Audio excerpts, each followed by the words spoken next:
अब आप पत्रकार हैं, माइक लेके बैठे हैं जी। मुझे क्या पता आप ऐसा एक जासूस हो। बहुत सारे लोग कहते हैं कि बाबा के रूप में कहा जाता है कि ये पाखंडी है, ये पूजा है, ये अर्चना, ये सब ढोंग की बातें हैं। ये सब सच नहीं होती। क्या ये ढोंग होता है? जो चढ़ावा चढ़ाया जाता है, लाखों लोग तड़पते हैं मिलने के लिए, पैरों पे गिरते हैं, पूजा अर्चना करते हैं, दान चढ़ावा चढ़ाते हैं, क्या ये सब ढोंग है? या तो आप उन लोगों को मूर्ख मान लो जो हजारों की संख्या में संतों के पैर पर गिरते हैं, जी। या तो वो मूर्ख है, या तो वो अधिक बुद्धिमान है जो इसको पाखंड समझते हैं। ये मनुष्य की खोपड़ियों से पूजा करते हैं। उन मनुष्य की खोपड़ियों पर न जाने किस प्रकार के तरल पदार्थों से पूजा करते हैं। उस पर सिंदूर लगा, वो नर मांस हो अथवा आम का गूदा हो, हम उसमें भेद नहीं रखते। आवश्यकता के अनुसार वो दोनों का सेवन हम अघृण होकर कर सकते हैं। हमारे अंदर घृणा नहीं है। ये बात है कि एक अघोरी होता है जो मांस का भी सेवन करता है। निश्चित रूप से सत्य है ये, लेकिन पूरी तरह नहीं। ये बात सत्य है। ये बिल्कुल सत्य है। यानी अगर आप इंसान के मांस का सेवन करते हैं तो घृणा नहीं आती, क्योंकि मांस आम आदमी तो खा नहीं सकता एक अघोरी के अलावा। अघोर परंपरा का प्रथम सोपान ही है बेटा अघृण होना। अभी फ्रेम में जिस अघोरी बाबा को आप हमारे साथ देख रहे हैं, ये मनुष्य की खोपड़ियों से पूजा करते हैं। उन मनुष्य की खोपड़ियों पर न जाने किस प्रकार के तरल पदार्थों से पूजा करते हैं। उस पर सिंदूर लगा हुआ है, उस पर मालाएं लगी हुई हैं, उस पर कई प्रकार के फूल लगे हुए हैं। आखिर ये बाबा किस प्रकार की पूजा करते हैं और इनसे मिलने के लिए प्रतिदिन हजारों लाखों लोग आते हैं। आखिर ये बाबा किस प्रकार की पूजा करते हैं, हम बाबा से जानेंगे। सबसे पहले बहुत बहुत स्वागत बाबा। क्या जानना चाहते हो? बाबा, सबसे पहले तो हम ये जानना चाहेंगे कि किस प्रकार की पूजा आप कर रहे हैं। मनुष्य की खोपड़ियों से किस प्रकार की पूजा आप करते हैं। उस पर आप कई प्रकार के तरल पदार्थ लगाए हुए हैं, उस पर सिंदूर लगा हुआ है, उस पर फूल मालाएं चढ़ी हुई हैं। आखिर किस प्रकार की आप पूजा कर रहे हैं? आप हिंदू हो? जी बिल्कुल। हिंदू की पूजा का प्रकार क्या है? पुष्प उसमें आते हैं, जी। सिंदूर उसमें आता है, जी तरल पदार्थ उसमें नहीं आते, दूध नहीं आता, बिल्कुल आता है। तेल घी आते हैं ना। लेकिन बाबा, मनुष्य की खोपड़ियों से हिंदू की कैसी पूजा, ये हम प्रथम बार देख रहे हैं। मुझे नहीं पता आपको भारतीय धर्मशास्त्रों को का कितना ज्ञान है, मुझे नहीं पता। जी जी। परंतु बेटा एक बात है जी कि दुनिया का सबसे प्राचीन पंथ है अघोर पंथ। जी। जब मनुष्य सभ्य होना सीख रहा था, तब से इसका प्रवर्तन हुआ आदिदेव महादेव के द्वारा। अच्छा।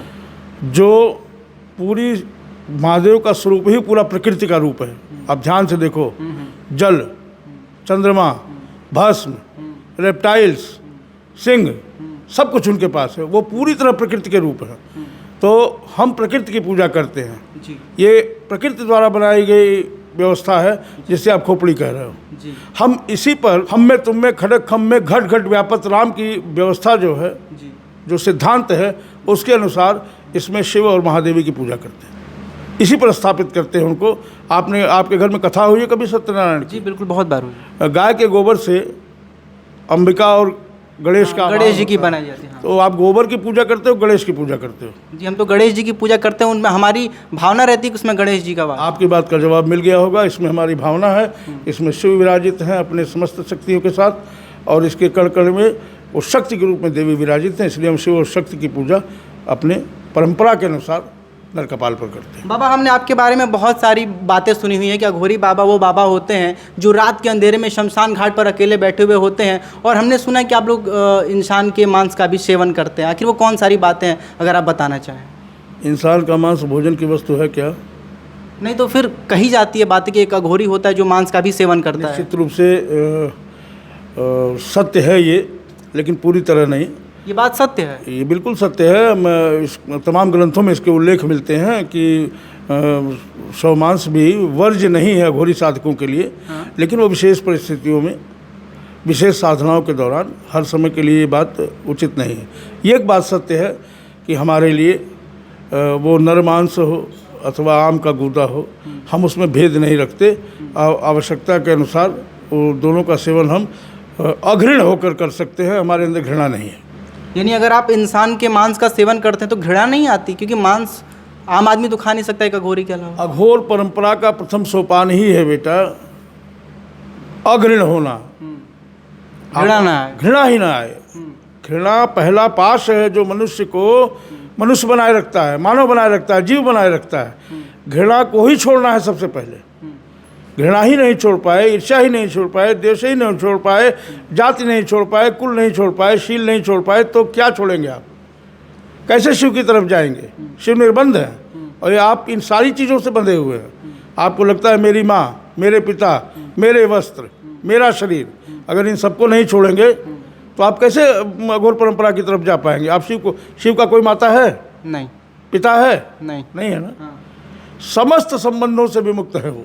यानी आपके कहने का तात्पर्य है कि अगर महादेव से मिलन करना है, परमात्मा से आत्मा का मिलन करना है, तो ये सारी चीज़ें करनी पड़ती हैं। निश्चित रूप से जीव को शिव बनाने की जो प्रक्रिया है वही अघोर परंपरा है। अच्छा बाबा, आप हमारी बातों का बुरा ना माने, क्योंकि जनता के बहुत सारे सवाल होते हैं, क्योंकि बहुत सारे लोगों के मन में ये बातें आती हैं। बहुत सारे लोग कहते हैं कि बाबा के रूप में कहा जाता है कि ये पाखंडी है, ये पूजा है, ये अर्चना, ये सब ढोंग की बातें हैं, ये सब सच नहीं होती। क्या कहेंगे उन लोगों पे? क्या ये ढोंग होता है जो चढ़ावा चढ़ाया जाता है? लाखों लोग तड़पते हैं मिलने के लिए, पैरों पे गिरते हैं, पूजा अर्चना करते हैं, दान चढ़ावा चढ़ाते हैं, क्या ये सब ढोंग है?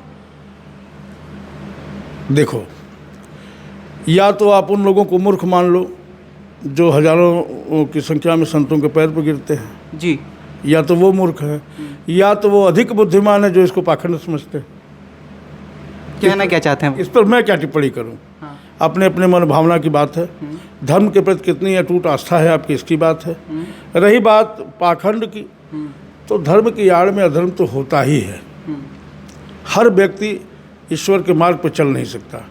तो संतों के रूप में तमाम बार ऐसे लोग भी आ जाते हैं। आपने रामायण पढ़ी है जी, सुनी है जी। जगदम्बा सीता का हरण रावण कैसे करते अगर वो साधु के वेश में नहीं जाते? तो उस काल में भी ऐसा होता है कि धर्म की आड़ में धर्म हुआ। लेकिन यह प्रमाण नहीं है जी, कि सब कुछ यही है। हर साधु थोड़ी सीता का हरण करने जा रहा था। जी। रावण ने साधु का वेश बनाया, तो कालनेमी ने साधु का वेश बना के हनुमान जी को भ्रमित करने की कोशिश। तमाम उदाहरण है ऐसे। तो मैं इससे पूरी तरह इनकार नहीं करता कि कुछ धर्मध्वजी लोग एक आवरण बनाकर जनता को ठगने का काम करते हैं। इससे पूरी तरह इनकार नहीं है, लेकिन इसको पूरी तरह स्वीकार भी नहीं किया जा सकता। यानी कहीं ना कहीं आप इन बातों को मानते हैं कि कहीं ना कहीं इस चीज़ों में कई बाबा ढोंग करते हैं? मैं बाबा की बात नहीं कर रहा। जो बाबा हो गया, बाबा का अर्थ होता है पिता का पिता, यानी वो ढोंग नहीं कर सकता। वो नहीं कर सकता। और जिसको ढोंग ही करना है वो बाबा नहीं बन सकता। मतलब बाबा के चोले में कपड़ा पहन करके वो ढोंग करता है, वो बाबा नहीं होता। अब आप पत्रकार हैं, माइक लेके बैठे हैं जी, मुझे क्या पता आप ऐसा एक जासूस हो? जी, मैं तो यही जान रहा हूँ कि आप पत्रकार हैं बिल्कुल और आप माइक लेके बैठे हैं। जी, तो मैं उसी दृष्टि से आपसे बात कर रहा हूँ बच्चा। जी, अब आप कौन है ये आप जानिए। उसी तरह उन श्रद्धालुओं का भी कोई दोष नहीं जो गलत लोगों के पास जाके ठगे जाते हैं। उनका भी तो उनकी आस्था है। बाबा, जैसा कि मैंने आपसे पहले ही कहा कि अघोरी साधु जो होते हैं, बाबा होते हैं, वो जब अपनी तंत्र मंत्र विद्या वो जो भी पढ़ते हैं तो वो कहीं ना कहीं मदिरा का भी सेवन करते हैं और मांस भी खाते हैं। क्या आपने कभी अपने जीवन में मांस का सेवन किया है? देखो बेटा, साधना के सोपान है ये, ठीक है, साधना की प्रक्रियाएं हैं। आपने मदिरा की बात की। हमारे यहाँ मदिरा शब्द का ही प्रयोग नहीं होता। हमारे यहाँ संस्कृत में कारणवार शब्द का प्रयोग आया और साधकों की अलग अलग कोटियाँ हैं। अच्छा। और उन कोटियों के लिए अलग अलग प्रकार के मद्यों का वर्णन है। अब मद्य को आप शराब समझ लेंगे, मद्य मतलब शराब नहीं होता। आपने सुना होगा रे फला तो बड़ा मदमत्त हो गया, क्या शराब पी लिया? नहीं, उसको शक्ति का अभिमान हो। मद का मतलब अभिमान, ठीक है, क्षमता का अभिमान, शक्ति का अभिमान, धन का अभिमान, बल का अभिमान, ये मद है। साधना का भी अभिमान एक मद है। जी। तो मदिरा जो है वो अलग अलग साधकों के लिए अलग अलग प्रकार की है। अगर किसी ब्राह्मण को, जो संस्कारित ब्राह्मण है, द्विज है और साधना की सारी कोटियों को पार कर गया, उसके लिए मदिरा क्या है आप बताओ? पता है आपको? ब्राह्मणों ताम्र पात्रेषु गव्यम मध्यम प्रकल्पयेत। भगवान शिव ने उपदेश किया कि अगर ब्राह्मण है उसे इस अघोर परंपरा में दीक्षित होना है, उसकी साधना को आगे बढ़ाना है, तो वो तांबे के पात्र में, जो कि तांबे के पात्र में दूध का सेवन वर्जित है, तो तांबे के पात्र में ब्राह्मणों ताम्र पात्रेषु गव्यम मध्यम प्रकल्पयेत। वो ब्राह्मण तांबे के पात्र में गौ का दूध लेकर के मध्य की परिकल्पना करे। ठीक है। आप सुनोगे महामांस, तो आप नहीं मांस खाते हो? नहीं, मांस का सेवन मैं नहीं करते। करते हो। कैसे? मांस हर उस चीज़ को कहते हैं जिसके भीतर गुदा हो। आप संस्कृत के ग्रंथों को पढ़ो, आयुर्वेद को पढ़ो। जड़ के भीतर का जो गुदा वो भी मांस है, फल के भीतर का गुदा वो भी मांस है, आपके भीतर का गुदा वो भी मांस है। हमने मांस को एक क्लिष्ट शब्द बना लिया है। बाबा, मैंने सुना है कि अघोरी बाबा लोग को गुस्सा बहुत तेज़ आता है, कहीं आप हमारे सवालों से गुस्सा तो नहीं हो? अगर होंगे तो तुम्हें पता चल ही जाएगा। तो मांस और मद्य को लेकर के बहुत भ्रमित होने की चीज़ नहीं है। मांस की भी आवश्यकता पड़ती है विभिन्न साधना के विभिन्न चरणों में, मद्य की भी आवश्यकता पड़ती है, इसे आप मदिरा कहते हो, उसकी भी आवश्यकता पड़ती है। लेकिन चढ़ाते समय, साधना में प्रयोग के समय उसको कारणवार कहते हैं, साधारण भाषा में कारण कहते हैं।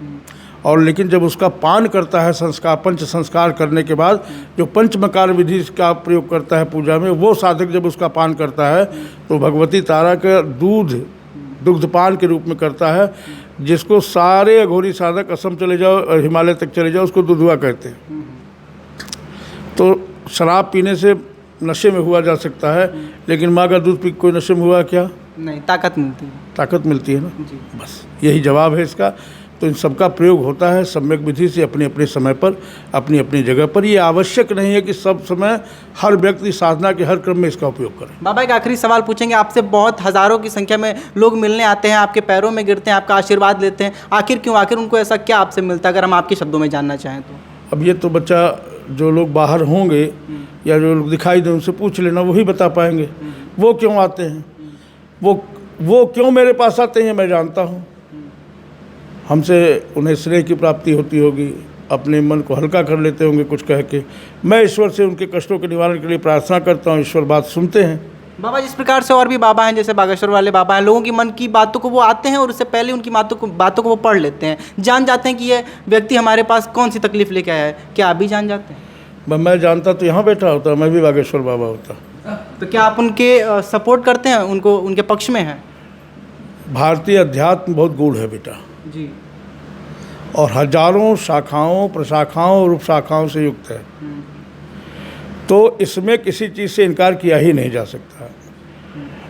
बागेश्वर बाबा की अपनी विधि, अपनी पैथी है, हमारी अपनी पैथी है। उन्हें बताने में अच्छा लगता होगा, वो बताते हैं। नहीं, कहीं ना कहीं जनता उन पे कहीं ना कहीं एक डाउट करती है, संदेह करती है कि आखिर कोई बाबा कैसे हमारे भविष्य के बारे में बता सकता है, या हम अपनी समस्या लेके आए नहीं, कहे नहीं और उनको पता चल गया। तो क्या आप उनके पक्ष में है कि हाँ बाबाओं को पता लग जाता है? क्या उनके पास ऐसा बुद्धि विवेक होता है? देखिए एक साइंटिफिक बात है, एक वैज्ञानिक तथ्य है बच्चा, बहुत गूढ़ प्रश्न है ये। मस्तिष्क को पढ़ा जा सकता है निश्चित रूप से जी, साधनाओं के माध्यम से। जी। जब आपका आज्ञा चक्र पूरी तरह खुला होता है तो आप सामने वाले की मनोभावनाओं को पढ़ सकते हो, क्या सोच रहा है, क्या कर रहा है। और अगर कोई कहीं विशेष जगह पर जाता है, कोई हॉस्पिटल में जाएगा, बीमार होगा तभी जाएगा, टहलने कोई हॉस्पिटल में नहीं जाता, चाउमीन और बर्गर खाने कोई हॉस्पिटल में नहीं जाता। क्यों? थाने पर कोई जा रहा है, जरूर किसी ने उसको प्रताड़ित किया है, पीटा है, मारा है, चोरी हुई है, उसके साथ कोई दुर्व्यवहार, तब वो जाता है। तो थानेदार तो ये जानता ही क्यों आया है, आया क्या भाई, क्या बात है। तो हम लोग भी जानते हैं कि कहीं न कहीं 3 प्रकार के ताप उससे पीड़ित है व्यक्ति, उससे पूछ लेते हैं, मानसिक रूप से उसको शांति मिलती है। हमारी अपनी भाषा, अपनी पैथी है, उस भाषा में, उस पैथी से हम ईश्वर से प्रार्थना करते हैं कि इस व्यक्ति की समस्या को दूर किया जाए। भगवान सुनते हैं तो लोग आते हैं।